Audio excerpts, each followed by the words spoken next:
Total বেআইনি কাজটা আজকে পুলিশকে দিয়ে করা হচ্ছে।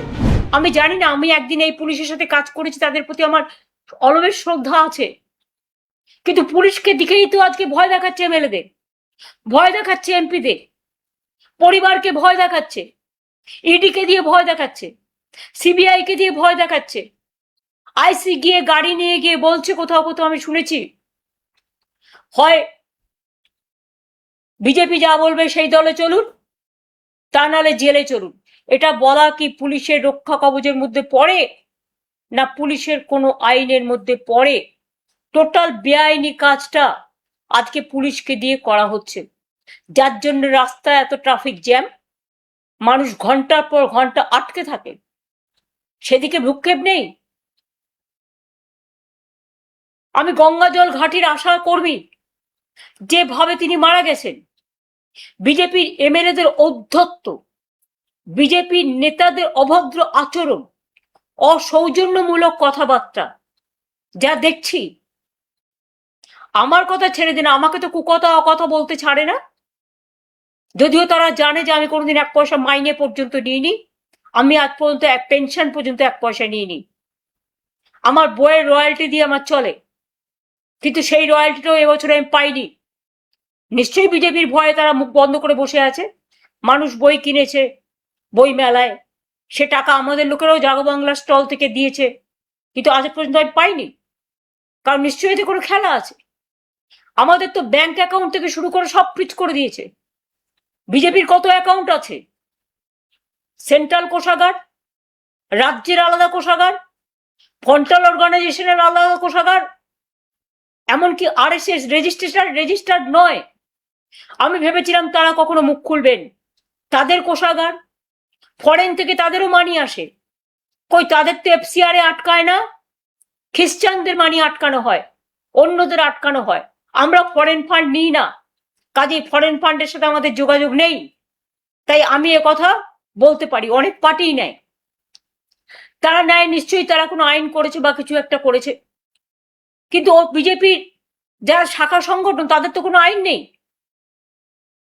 আজকে যারা ইয়াং জেনারেশনকে নিয়ে নিটের বিরুদ্ধে আন্দোলন করলো, তাদের অ্যান্টি ন্যাশনাল বানানোর চেষ্টা হচ্ছে, তাদের উপর অত্যাচার হচ্ছে, তাদের পরিবারের উপর অত্যাচার হচ্ছে। আমি বলি, ওরে ভ্রষ্টাচারী সরকার, চ্যারিটি বিগিনস অ্যাট হোম। এই 3 মাসে বাংলায় তোমরা লক্ষ লক্ষ কোটি টাকা আমি শুনছি লুট হয়ে গেছে। কোনোদিন শুনেছেন স্লোগান দেয় রাম রাম, রামজির নামে? রামজি আমাদের কাছে মা দুর্গার পুজো করেছিলেন, রাম সীতা আমাদের কাছে চিরকালই আমরা জয় শ্রীরাম গান্ধীজিও বলেছিলেন, কিন্তু এরা রাম মন্দির থেকে শুরু করে, পানিহাটির মন্দির থেকে শুরু করে, বর্ধমানের সর্বমঙ্গলা মন্দির থেকে শুরু করে, আরো অনেক মন্দির থেকে,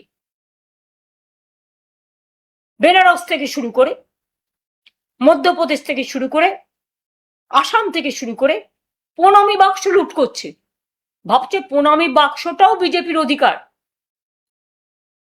পুকুর সংস্করণ নিয়ে বর্ধমানে দেখলাম 2জন মহিলা খুব প্রতিবাদ করছিলেন, তাদের জায়গা, অথচ তারা জানে না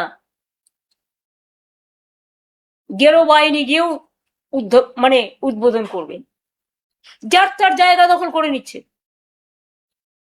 ঠিক আছে, হকারদের নিয়ে তোমাদের এত আপত্তি, অল্টারনেটিভ পথ কেন তৈরি করলেন না? একটা মানুষের রুজি রোজগার কাটতে গেলে তাকে বিকল্প পথের সন্ধান দিতে হয়। কেন আপনারা ওদের জন্য বিকল্প পথ না করে প্রায় 1 কোটি লোক আজকে চাকরি হারা হয়েছে, অন্নপূর্ণা ভান্ডারের নামে অনেক ভাওতা হয়েছে, অনেক মহিলার নাম বাদ গেছে, যারা আমার ঘরের মা লক্ষ্মী, লক্ষ্মীর ভান্ডার নামটা কেটে দিয়েছে। আরে অন্নপূর্ণাও মা ভাত দেয়, মা লক্ষ্মীও ভাত দেয়, এটা মাথায় রাখতে হবে। গর্দভ শক্তিদের মাথায় এটা নেই। অনেক উইডোরা পেনশন পায়নি। আজকে 3 মাস বাদে 4th আগস্ট, যখন 4 মাস শুরু হতে যাচ্ছে, আজকে 3 মাস পরে এই কথাগুলো বলছি। যে আশা কর্মী মারা গেছে, আমি সব আশা কর্মীদের পাশে আছি এবং আমি ইমিডিয়েট একটা টিম পাঠাতে চাই।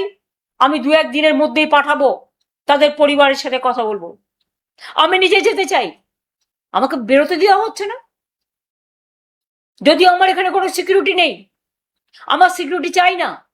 আরো ভালো ভালো খবর দেখতে সাবস্ক্রাইব করুন বাংলা হান্টের ইউটিউব চ্যানেল। বাংলা হান্টের আরো খবর দেখতে নজর রাখুন। বাংলা খবর মানেই বাংলা হান্ট।